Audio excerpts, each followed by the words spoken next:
want to join us for the workshop? Yes.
Mic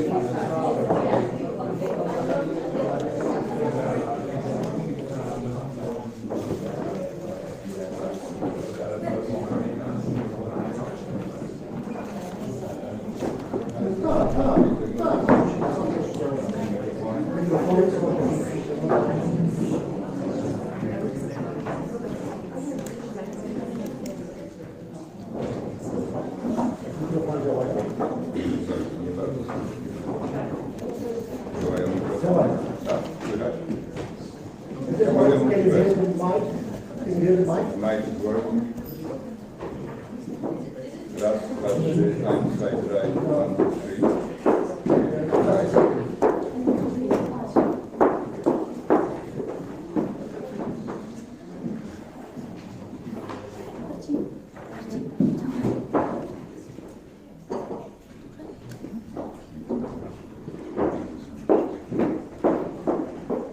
Good afternoon, ladies and gentlemen. My name is Jacek Kosowski.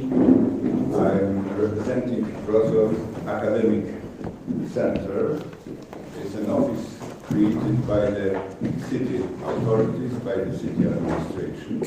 This office is connecting Wrocław city office and academic work in our city.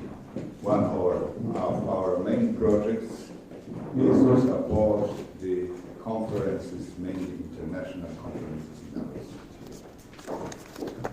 On behalf of the mayor of the city, I would like to welcome all participants of the conference Beyond Identity. Yesterday evening, when I started to read the schedule of this conference, it was a very interesting and exciting question for me. What is identity? Who I am? From my personal, egoistic point of view. You know, I'm a retired teacher of the University of Science and Technology. I have 47 years experience as a teacher of technical science. Then I can say only a few words about my identity from the point of view of the man teacher of technology. My conclusion is that my identity is my past, is my history. My mother, my father, history of family, my brother, my colleagues from the school, my university, my wife, even my children. That's the main resources of my knowledge that I am able to answer the question, who are you? I can say who I am.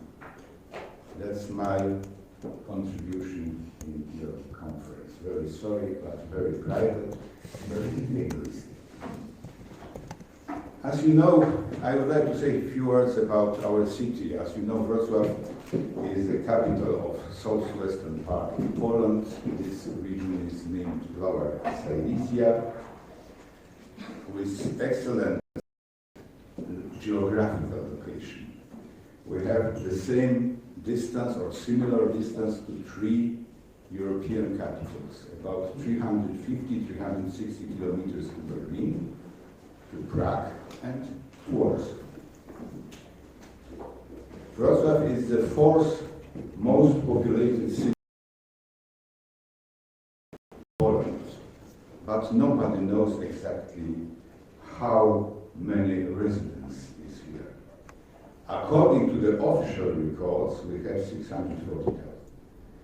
But there is a number of people working, living here a very, very long time without any registration. I tried to recognize, to estimate the number of residents in Wrocław for the characteristic of consumptions of media, like water or electrical energy. And according to this estimation, we have about 800,000 residents in our city. It's the fastest developing city with annual increase of local product on the level of 12.5% in the last decade. It is a result, of course, of this good geographical position, good communication, as well as a group of the university graduates who constitute a space for developing knowledge-based economy. Knowledge-based economy. Because we have 9 public universities here, the biggest one is the University of Technology, the second one, University of Wrocław, and several private universities. The total number of students actually is about 120,000. It's more than 20% of population of our city. Wrocław is characterized by complex and vibrant history of more than 1,000 years.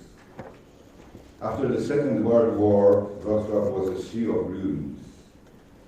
As a result of Allies' decision, there was a 100% of exchange of population after the war. Problem of identity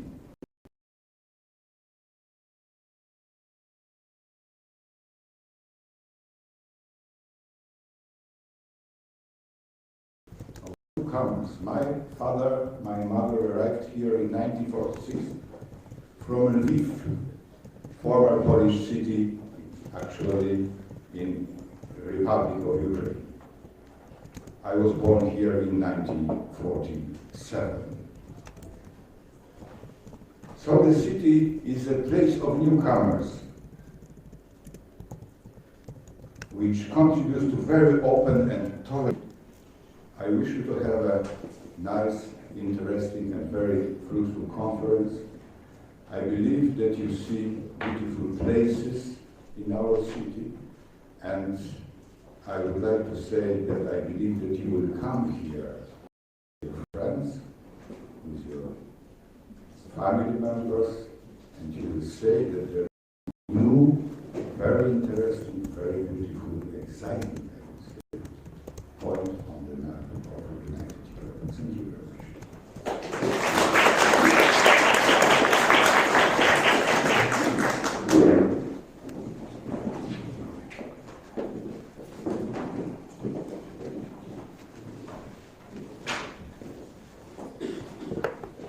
Hello everyone, my name is Paweł Karolewski. I'm not the person that is supposed to open the conference because Arkadiusz Voice cannot be here, he cannot join us to open this. He's the official academic director of the European Academy Wrocław. I'm a member, simple member of the Academy, but still I would like to welcome you here wholeheartedly and say a couple of words on the European Academy and our goals, endeavors for today and for tomorrow, what we are going to do and what was our initial goal and what is still our goal with regard to our discussions on identity and beyond. The European Academy was founded in 1988. This is a pan-European Academy of Humanities, Letters, Law, Social Sciences and Science, which is quite exceptional, right? Because the Academy gathers people from really various disciplines. Right? So it's not just humanities, not just letters, but also science.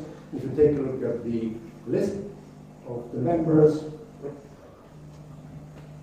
okay, we need somehow to try to forget the sound. Just listen to my voice.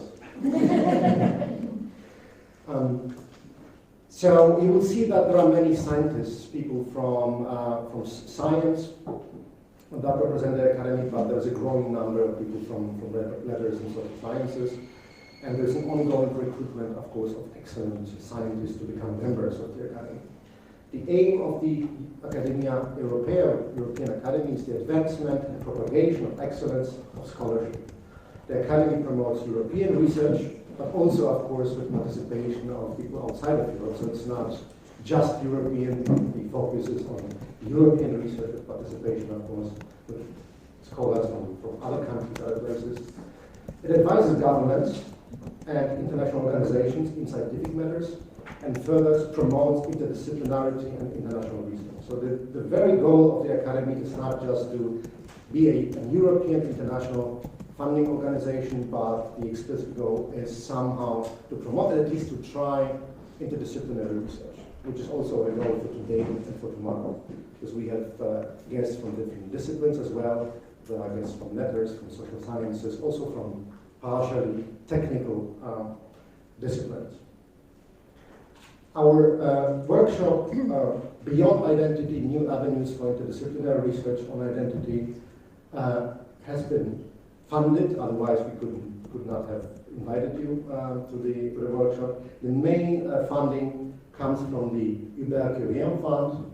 Hubert Curien was a French physicist who was the president of the CERN Council and the first chairman of the European Space Agency, coming from science, from technical science, if you like, but he also is the name giver to the fund that is still active today, and there are projects that are funded within the fund.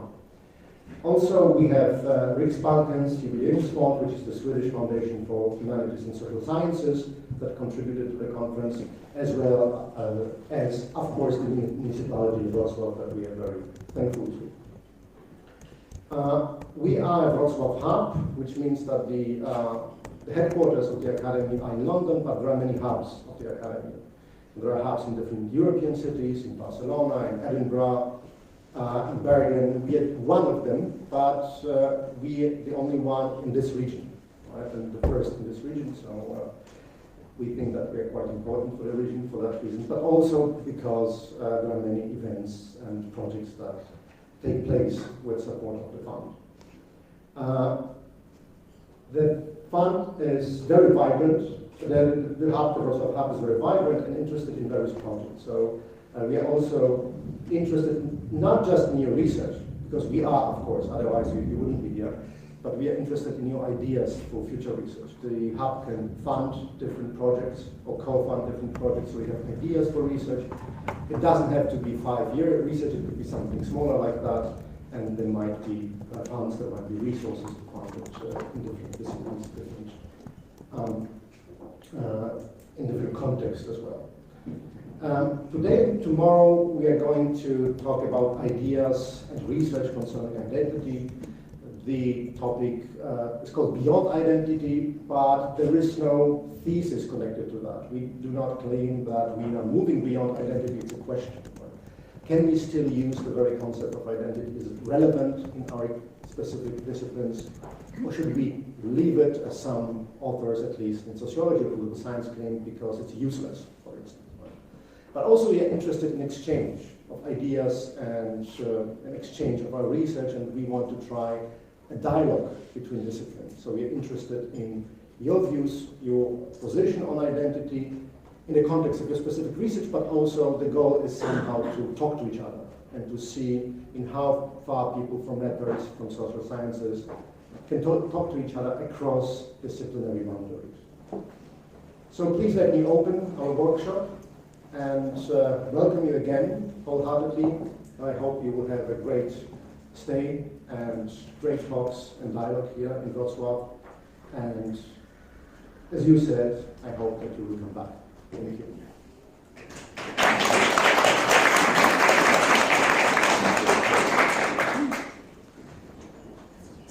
We can start away with the first keynote.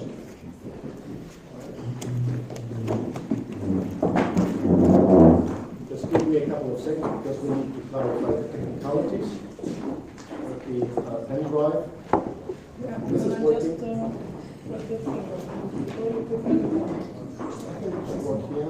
The mic is working, so you can use it. I just need to close this. Yeah. And before, yeah.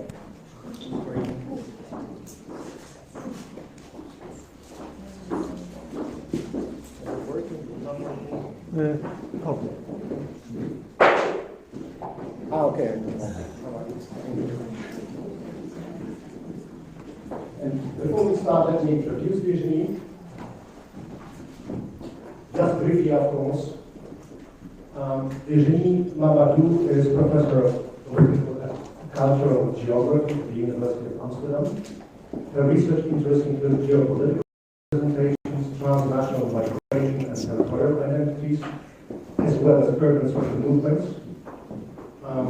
The current projects pertain to the geopolitics of the European geopolitics and the paradiplomacy of cities and geographies of multilingualism. She is one of the editors of the wide and valuable companion to political geography, which was published in 2015, but also in the handbook on geography of globalization and the International Academic Journal of Geopolitics. So there are many venues that Virginie steps into, and a couple of very important and highly relevant issues involved in the research concerning identification coming from urban studies and geography, and we're going to start with the book. Please, the floor is yours. Good afternoon, everyone. It's very happy to be back to Russia. So you can tell our guest opener that we do come back. I would like to thank the local committee, especially Kasia, for organizing this, and of course the University of Wrocław, the Willy Brandt Center, and the European Academy to make this possible, and giving me the opportunity to talk to you about political geography, which is my discipline. When you talk about interdisciplinary dialogues, you tend actually to stress your disciplinary background more than you do in the daily life. At least it's my experience. My interest in identities, I would like to say plural, so beyond identities, at least it should be plural. It's very much driven by an interest in languages, and especially in multilingualism, and how it is dealt with, how it is imagined, and how it relates to notions of placemaking, territoriality, and so on.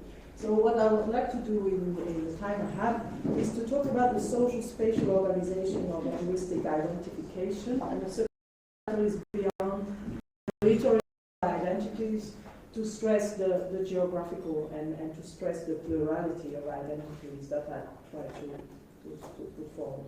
And I think that nobody needs to be convinced that linguistic identities are quite important and mobilizing people, and also behind a lot of political conflicts and clashes. And in the past few years we see a very an escalating in Catalonia, but maybe less known, but still also pictures from Rotterdam in the Netherlands, where I come from, and where you had several times clashes between the Turkish diaspora and local certain local politicians, because the Turkish diaspora is very much politicized and mobilized, or at least part of it, by Turkish politics. So languages, it's also about migration and transnational networks. So here is the roadmap, so to say, the outline of the talk. A short introduction on political geography. It's a small field. I'm sure not always on your right screen. Then I want to talk about the spatial dimensions of linguistic identities, and to claim that too often we only look at the territorial dimension of these identities. And I would like to present another way of looking at it by using this TPSN framework. T is for territory, but P is for place, S is for scale, and Net is for network. So 4 ideal typical case of social spatial organization. And then I'll go on explaining how you can use it to study linguistic identification, and finish with a case study or kind of case study, a discussion on a novel, a French novel called Double Nationalité, so dual citizenship, and it's written by someone who used the pseudonym of Nina Yakakov. She's an Hungarian French translator and interpreter. And it's a novel that is, I thought it was interesting to use that for this discussion with other disciplines. There are a lot of literature studies people attending the workshop. But I choose it because it is a particularly, it's a great novel addressing the issue of dual citizenship, dual bilingualism, and often this idea that people who are bilingual or dual citizens are a bit weird or a bit strange in terms of having troubled identities and maybe are not even trustworthy for the state. So I thought that was a good example. So political geography, something to be very short, it's always difficult to introduce your own discipline in a few words, but a subdiscipline of geography that is really focusing on the political, on the relation between power and space, on the political and the geographical, and often it's about the world political map. I am also the co-chair of the Commission on Political Geography of the International Geographical Union, and when in the 80s this commission was actually created, it couldn't, the label political geography was vetoed by the Soviet representative, because therefore it was too political to have a commission political geography, and they called it the world political map. And it was a bit, it gives you a sense of one of the main topics actually in political geography is this fact of life, that we tend to see the political organization of the world as a world of states, territorial states, as given, as something that is almost natural way of organizing politics. And that this map is giving you is seen as a normal or natural division of the world, but of course there is a lot of things to say about it, not only about the delimitation of the borders and borders that are disputed, but also the very fact that we tend to see these states as equal and as if they are functioning in the same way in their local society and so on. So this is one of the key point of the discipline. It has it went through a revival since the 1980s and also a reinvention of the discipline through a critical turn in geopolitics, critical geopolitics, when we moved from a focus on physical geographical features that might determine the foreign policy of states to the importance of geographical imagination, geopolitical representations, and also critical border studies, where we moved from the study of the line of the international boundaries, the delimitation of the territory of the states, towards a social and cultural understanding of the borderlands, the borderscapes, the bordering process as a process, as an outcome of social processes and political processes. So it is in that field that I got interested in linguistic issues, linguistic identities, and also the multiplicality of it. And also briefly, in terms of methodology, I think geography is a very liberal and tolerant kind of discipline. There is not really a core method that we are all agreed on. It's a field which is open to surprise, as my colleague said years ago. But the key methods will range from mapping and GIS and quantitative analysis of big data to field work, surveys, ethnographies, and more cultural tools like policy analysis, discursive analysis, media analysis. But we tend to favor mixed methods in general. But as I said in my example, I will turn to fiction. So the spatial dimensions of linguistic identities. I dare to say that geographers don't pay much attention to languages, but when they do, they look at the territorial, and by that I mean the connection with the state territory, and they are not the only ones. There is the sense that there is a nexus between the state, the nation, the language, and the territory. You see in politics,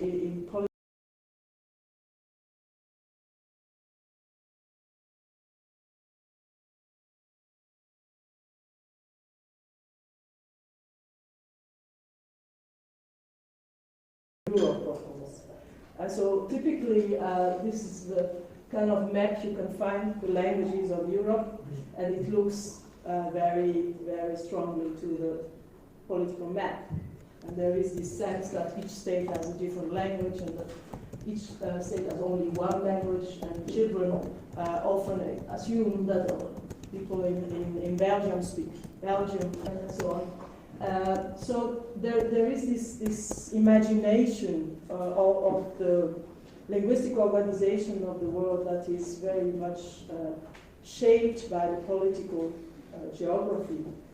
That's especially true in Europe, and especially true in Central Europe, where the states have often been actually created with these linguistic communities in mind. And in Poland, I know how important language has been in the history of Poland. After the First World War, language was actually also a key way to redraw the map of Europe at the Versailles Conference. And these are two books talking about this. For example, Wilkinson has written a long book on the importance of maps for the very existence or non-existence of Macedonia. So that from different point of view, Bulgarian geographers, Serbian geographers, Greek geographers, and so on, they had different interpretation of what Macedonians were. And so is it a dialect of Bulgarian or Serbian, and so on, and drawing the map, and that was influential in the decision making at the table at the conference in 1919-1920 in Versailles. So this is a bit the classic way of thinking that language, nation, state, and territory should be, if they are not, they should be, should coincide, and a lot of political movement actually use that also.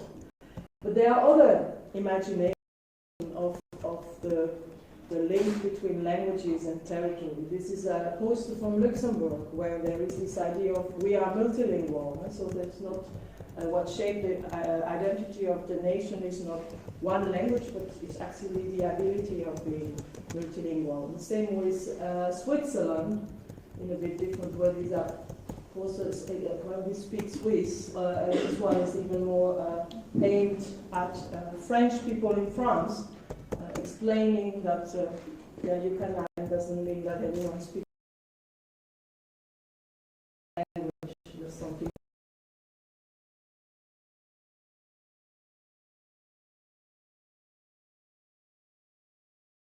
The geopolitics story, we have this interesting representations of the self and the other, and you can use this ideas to look at how the linguistic identification is actually shaped and formulated. And we tend to study different form of geopolitics when we think of ideas that are shaped, of representation that are circulating through academia and think tanks, and so the people would try to present a nice view of how the things work. We tend to think of practical geopolitics when we talk about representation that shape foreign policy, the representation of the diplomats and the bureaucrats, and but also, of course, of President Trump. That would be practical geopolitics. And then think of popular geopolitics, look at popular culture and the mass media, school books, novels, these kind of things. And of course, in a certain context, this representation are circulating between the different domains. But in general, the studies, the empirical studies tend to focus on one domain more than the others. For example, in some of influential examples already from the 1990s. We got the importance of the connection between geopolitical representation and national identity as two sides of the same coin, and the national identity about what we are, and geopolitical representation of the relation to the rest of the world, so the us and them. And Antti Pasi, a Finnish geographer, even had a very interesting take on the spatial socialization, what we call the spatial socialization and national territory. And Finland is a very interesting example where at the same time you have bilingualism is institutionalized at the national level and also at the local level in municipalities where the two groups are represented. But at the same time, the Finnish language is a very important feature of Finnish nationalism.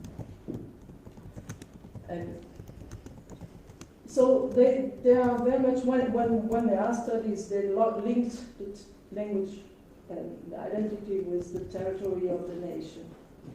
Now, my proposal is to go beyond that, and I was inspired by the work of economic geographers, Bob Jessup and his colleagues, were reviewing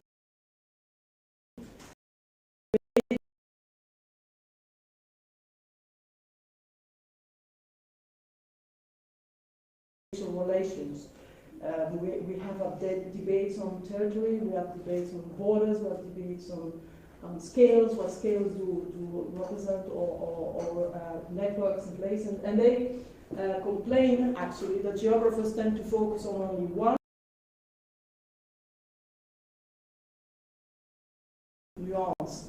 So it looks a bit like that, that they say that in general, people tend to focus on one of these things, and that they should actually look at them in conjunction, because each of them are both structure in principle and a field of operation. Now, we don't have time to go in details in that, but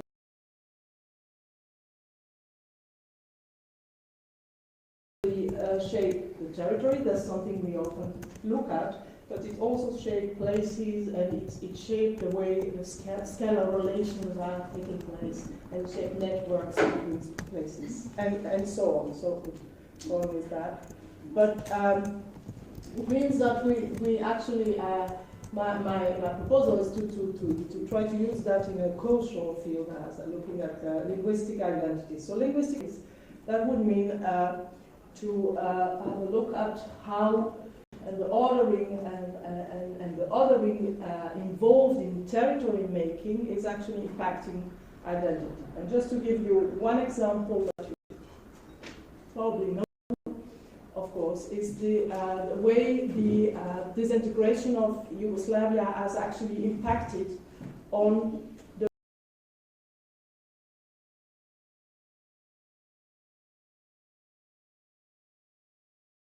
something called Serbo-Croatian, and it has disappeared in the process by purposive, especially from Croatians, but not only them, to actually have a language, a specific language for each state. And so in order to get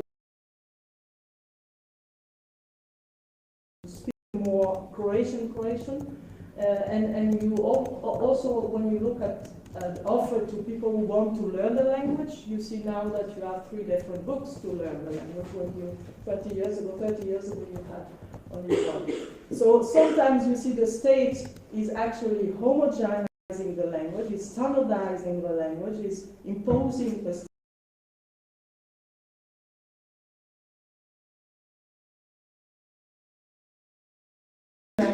making is also about claiming autonomy, territorial autonomy, separation, and that can be more successful when the group is concentrated in one region, and also when in that region it's the biggest group. So in the case, in this case in Slovenia,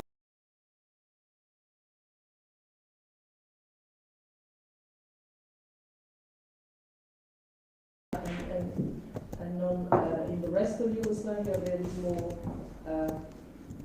it's more likely to be successful. Non-territorial arrangements are considered, but it's very rare. Actually, in terms of theoretization, we have to go back to history, to the Austrian Magdalena. They were talking about non-territorial autonomy. But in general, it's not the case. And when a linguistic group doesn't want or doesn't claim independence, they generally want autonomy inside the state. So Switzerland is multilingual as a conception of itself as a multilingual nation. But when you look at the political organization of Switzerland, most of the cantons are monolingual. And if you live in Geneva, you cannot go to the state and talk in German or in Italian. And so they reproduce this idea that the territory should be monolingual, and that's the normal thing. Same in Belgium, with a few exceptions. I think I don't have time to explain that. Place.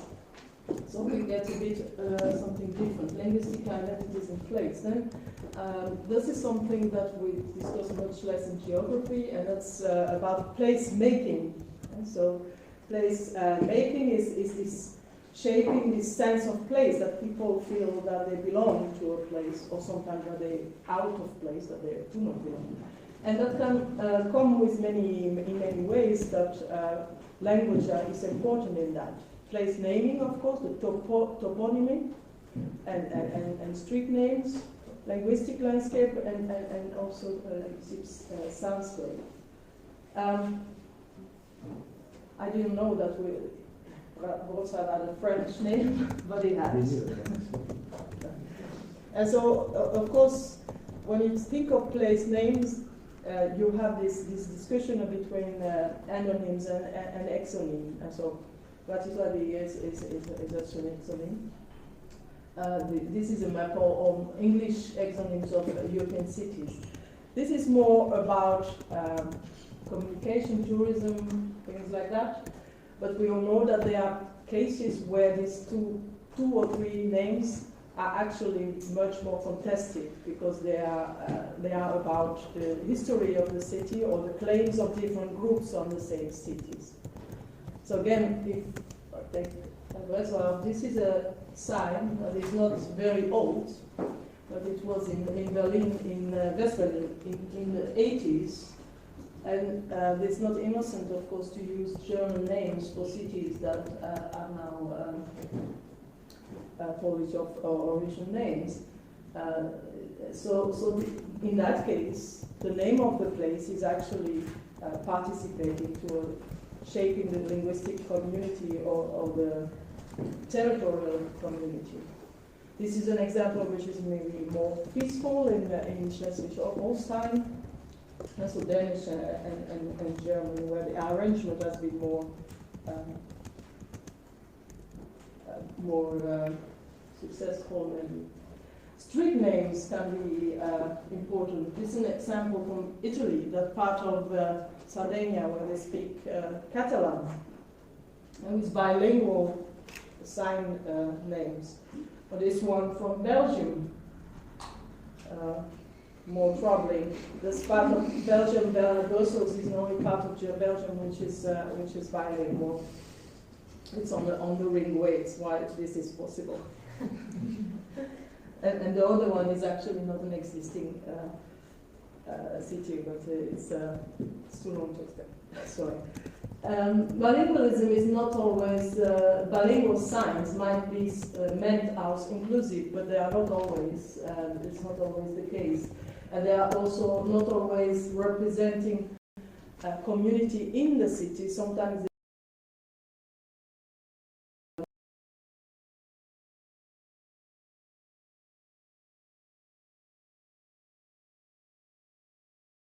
as the capital of Wales, but they are actually not really Welsh speakers in Cardiff. But because it's a capital, they want to express the bilingualism, Welsh bilingualism on the street. And that's an example where it's really not inclusive. And another example where it is contested, when people don't like these signs and let know there are signs in Syriac that are normalize. The linguistic soundscapes are more difficult to render on the slides, but it's about how people feel when they hear different languages. So sometimes you see, I come from Amsterdam, and we have a big discussion about the inner city, where it's you can't hardly actually ask for a cup of coffee, or even in shops now in Dutch. It's tourism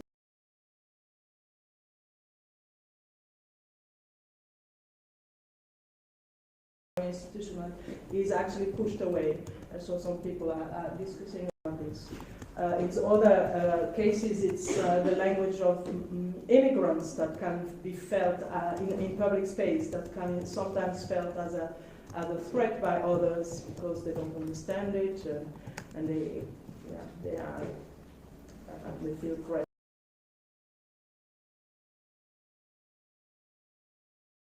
Attention to the fact that identities are always layered.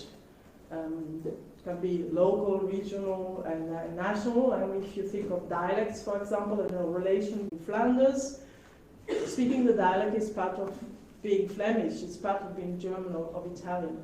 In France, speaking the dialect is actually of linguistic identities. Again, an example from the Netherlands, where it's about the role of English in maybe Asterix is more clearer. The role of English at the university, and some contestation of that role. Is it actually compatible with kind of hierarchy of languages, or what is it that we see with the English in higher education, and maybe Dutch as a home language? And of course, we see that in the European Union with its 24 official languages. Last one, network, is about the importance of new information and communication technologies for that, because migration has always existed, but these ICTs are shaping new possibilities, are making it possible to keep communicating with your linguistic community of origin. So this becomes very important for continuing more multiple, more complex linguistic identities. So it's about here the Times .nl, which is serving expats in the Netherlands. It's about also a phone conversation. This is a nice map of New York, which is based on the destination of phone calls. And if you can look carefully, the different colors are for different continents, and then you can see that the connection between the inhabitants and different parts of the world. More Europe and Eastern Europe, those more Asia, Korea, and another part more Latin America. Also another mapping exercise from colleagues in Oxford, Mark Derm and so on. They work a lot on augmented reality.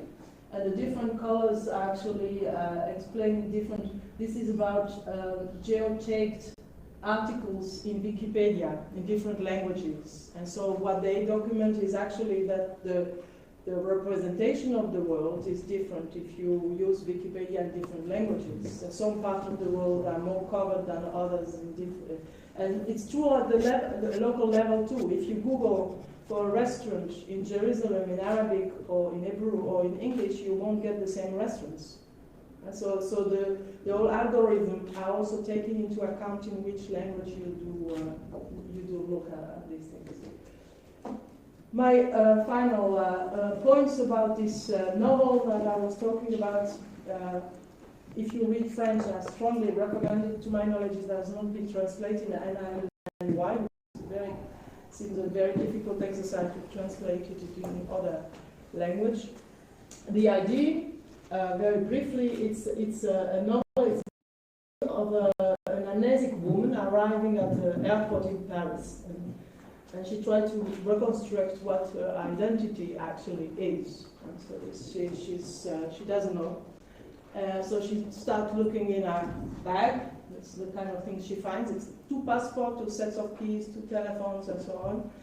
And in her head, and asking questions and trying to know who she is. And so she has 2 passports. She had 2 languages in her head.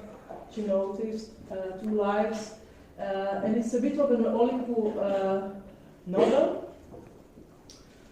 It's basically in French, but she managed to write brilliantly about being bilingual in 1 language. It's really very nice.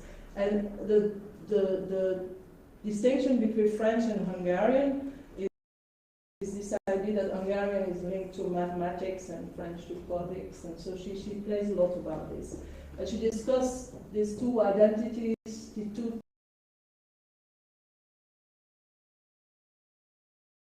live at 2 places at the same time. But what struck me as a geographer, because also I look forward to, I hope someone has read also the novel and can talk about it from a literary point of view. But as a geographer, what I thought was really brilliant in the way she expressed identification with place is that she used a dual toponymy to explain that it's not only about being in 2 places, but life is different when you are in these 2 places. And she used different toponyms to do that. So when she's in Paris and she talked about France, but when she talked about Hungary, she called it Yazigi. And when she's in Budapest, then she talked about Hungary, but then she has another name for France. And the same with the 2 cities of Paris and Budapest. And she that the whole geography of these 2 countries are different for her in these 2 languages and when she's in different places and interacting with different people. I mean, I'm sure for many of you, if you familiar with languages, and I guess most of us are not native speakers in English, so we all have these experiences. This is very, very familiar. And often the novel has been very well received and acclaimed, also because this notion of double nationality is in the public debate on. So she got a lot of attention, but often in that way, saying like as it is a kind of confusion, mental confusion of being bilingual. Right? So problematizing it, which is not really what she wanted to do. She actually wanted to show that despite all this, she's able to make one story, to be one person, and it's perfectly one identity through all this diversity.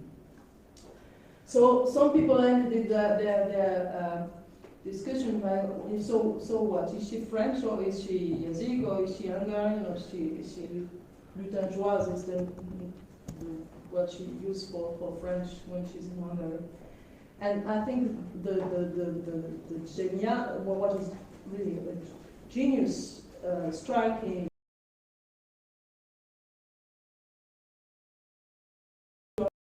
durable 2 places. So that was my I thought really it was a very interesting contribution, and I think it's humbling as academics to see that fiction can often be more to the point that we are to convene what this is really about. Thank you for the conversation of the work in the coming days. Thank you very much.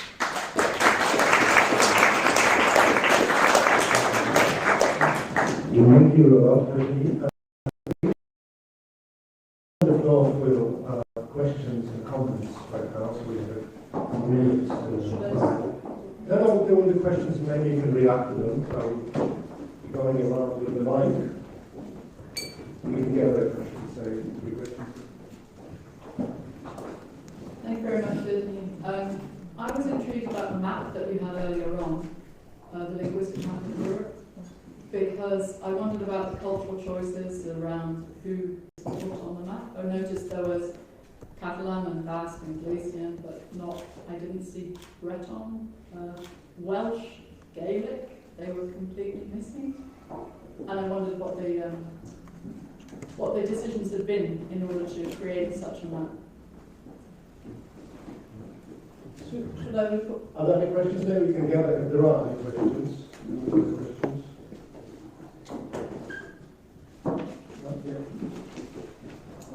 Just a very brief point. I just read Hanson's book, Mapping the Germans, and he shows how maps can be used in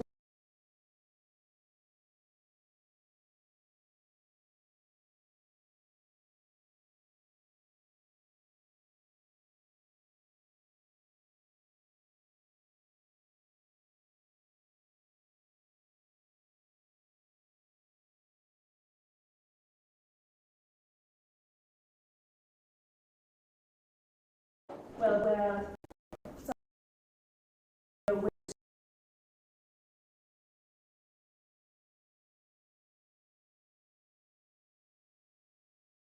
maps, because some nations say so. I thought that would be a really interesting point. It's actually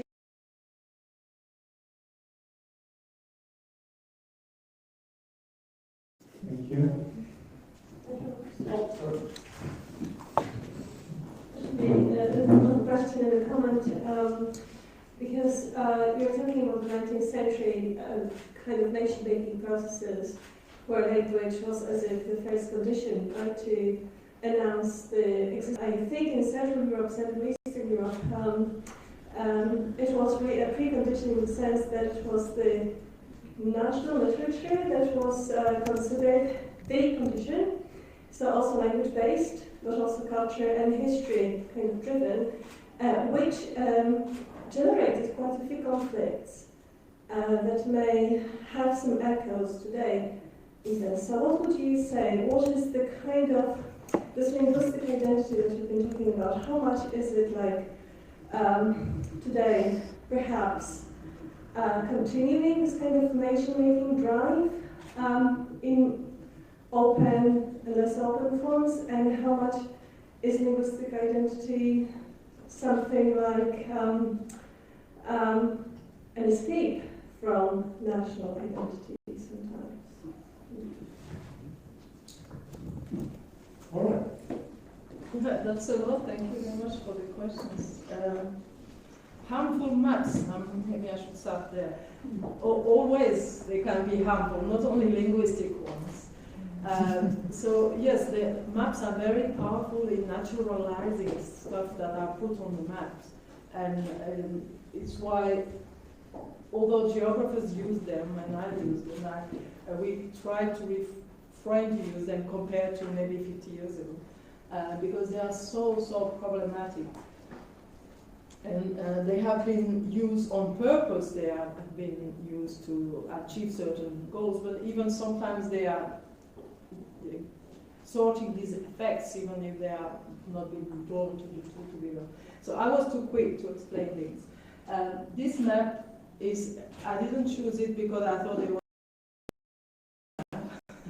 not at all. I think it's just a random example of many of these maps. And so in these particular maps, you see indeed that states are their entity, and then in certain cases, they have been, they took into account other languages. But in all these cases, it's because they are regionally institutionalized. So you do see Catalan and the Basque language, but for me, they only use the territory of the autonomous communities in Spain. So this Basque is not the Basque country of the nationalists in Basque country. It doesn't account for the Basque speaker in France, for example. No, and I guess they didn't see the status of Welsh as enough to be put on the map, or the status of Frisian in the Netherlands was also officially recognized. So it's really random, but I think the main point for these map makers, it's always the territory, political territory, the official status is taken. And what the map do, what these kind of maps do, is to give you the suggestion that this territory is monolingual.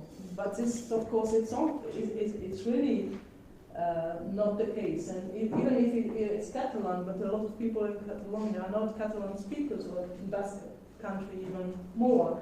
A lot of people in Paris are not French speakers, so it is really unhelpful to have these kind of maps. And still, we do use them, and we would use them because there is this urge of mapping things, and we try to map them. Behind the map, you have also the whole discussion about census questions, for example, in places where there is some sense of multilingualism, and when it is acknowledged as such. In census, they also ask questions about languages, but they are often, these questions are also very limitative and very biased. They tend also to put everyone in one box, asking you your main language, your first language, your mother tongue, or something like that. Whatever the expression is that they use, they tend to put each individual in only one box. And that's already the start of the problem. But here, yes, it's definitely territorializing language in a very harmful way. And also telling, actually, that if you have another language at one of the states,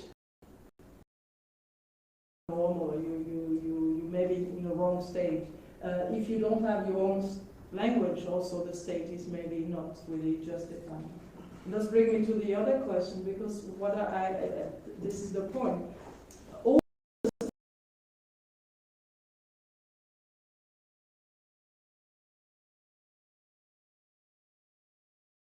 The language, harmonizing the language, and also imposing the language on others. And in certain cases, like the UK, it was rather bottom up, in a sense, not the state that really forced people to stop speaking Welsh.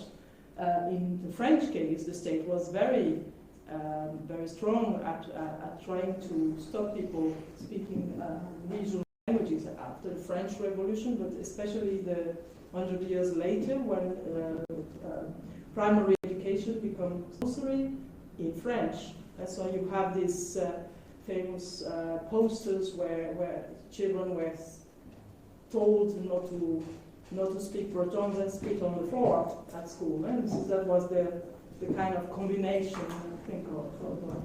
But sorry, it was the same in the case of Welsh. People were educated 2 generations ago completely in English and were forced out of Welsh. That let's say in the 19th century, into my best of my knowledge, it was not really that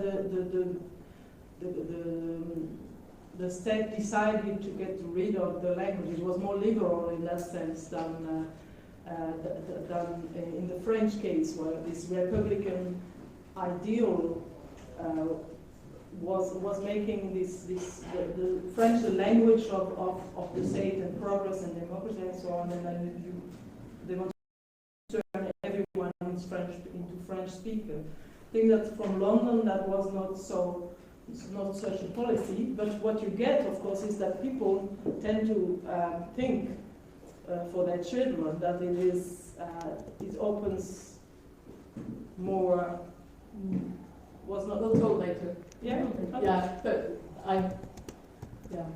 No, please. It's institutionalized English education for, say, somebody who would be currently 100 years old. Yeah.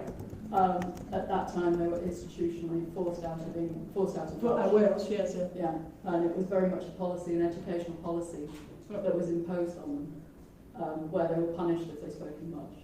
So the same way. Yeah. So it came in most states, of course, when the state starts financing education, start also putting conditions. In Central Europe, the language or the sense of a linguistic community was first, and then came the claim to statehood.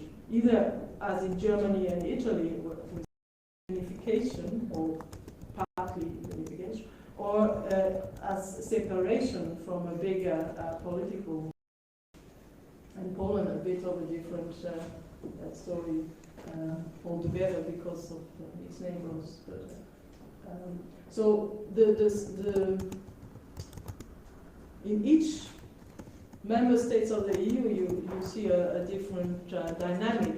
But what they have in common is still this framework that somehow it should fit, it should be the same. And that's something you don't see in Latin America or in other places in the world. There is more, there is not this sense that a state should have its own language and a language should have its own state.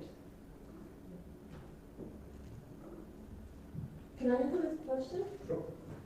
It's just read it. What I think about is the matter, I mean, with multilingualism of many states today, and the movement of people, like the whole mobility thing. How about this pedagogy of multilingualism? Because so many schools, I think, in Europe, somehow pedagogical systems, educational systems, promote keeping up this kind of bilinguality, for example, of migrant communities. Like, I don't know how in other states, but in Poland, I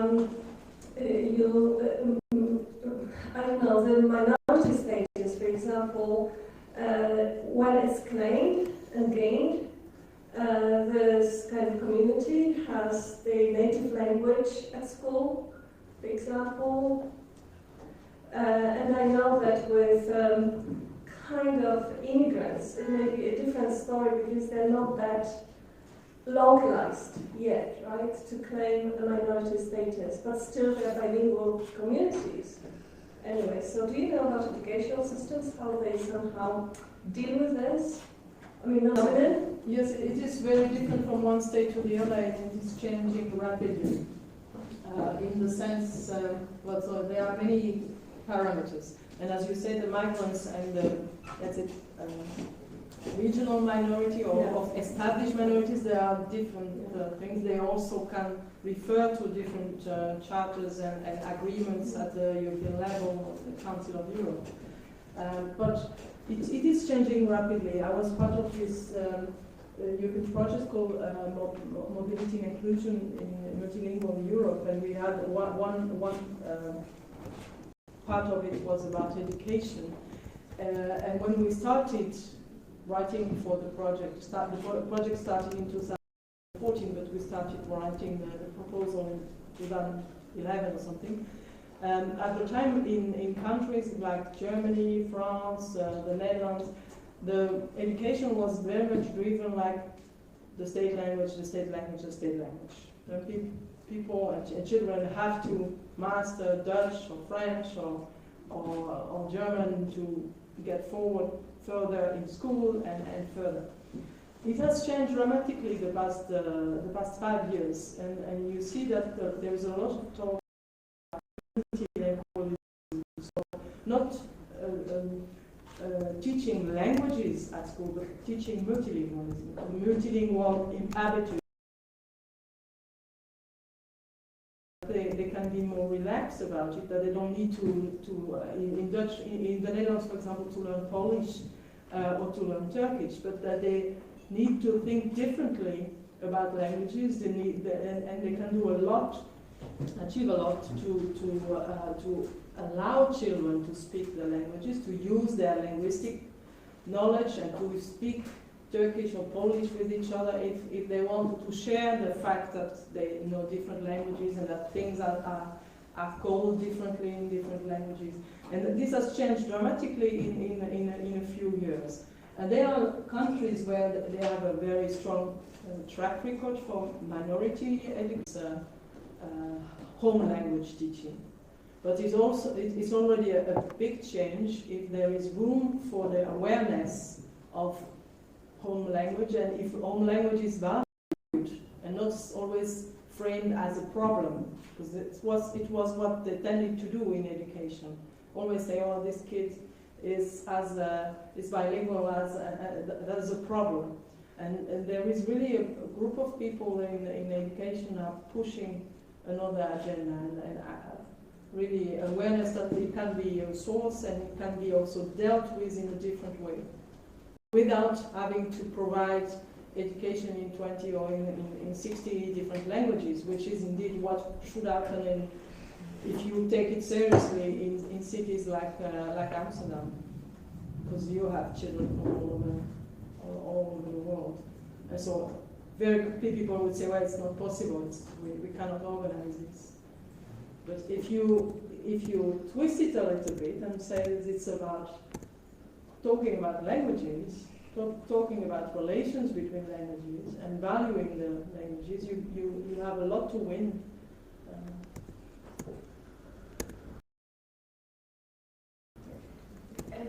I actually found that approach that you presented really interesting and really challenging, and you must help me think through the implications. What sort of research question can be answered with this approach, and what methods would be used in order to answer the research questions? Like, would you be interviewing people and reading road signs? I mean, you showed some of it, but maybe just talk me through it so I can understand it better. I don't think it's. Let me put the whole thing here. So, yeah. It would not. I don't think you have one research question that possible. I see this more as a map where you can actually say be more aware of the limitation of your own approach and say, well, I'm busy with how placemaking is shaping the networks or something. But to do all the things, I don't think it's possible in a short project. And in terms of methods, it can be either ways. Of course, it would be interesting to have surveys, but they would be very complicated. So I think that qualitative methods, focus groups, we have at the answer we're doing walks with people through the inner city or through certain neighborhood and ask just how they feel, what they hear. Do they notice other languages? Do they think some people think it's really nice? It's part of the identity of the place that you have this multilingual track, and others have some problems with it, but it's very interesting to listen. It's more the qualitative part, but you can also look from this perspective to policy, all kind of policy documents, especially in education, but also when you look at most of the states in Western Europe have adopted language tests for example, to get citizenship and sometimes even to get residence. And it's very interesting to look at how they justify this and how they justify the way it is carried through and all the consequences it has.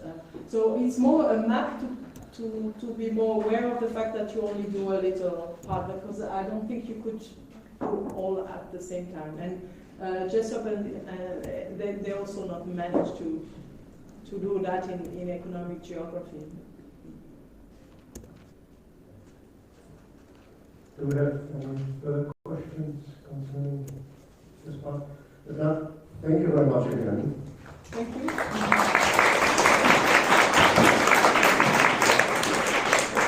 We're moving on with the lecture by Peter Wilson. Yes, I'll try to handle this.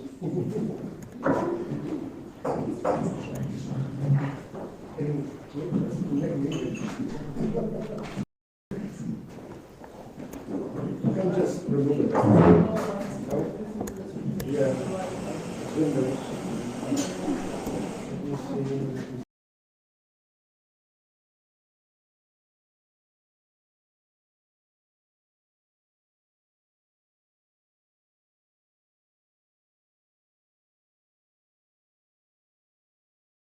Let me see.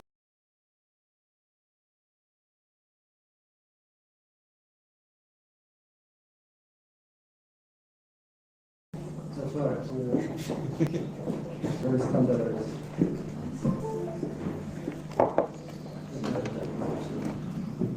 Norway, Poland, that sounds like it's this one.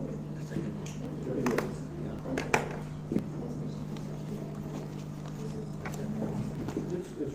obviously this picture here.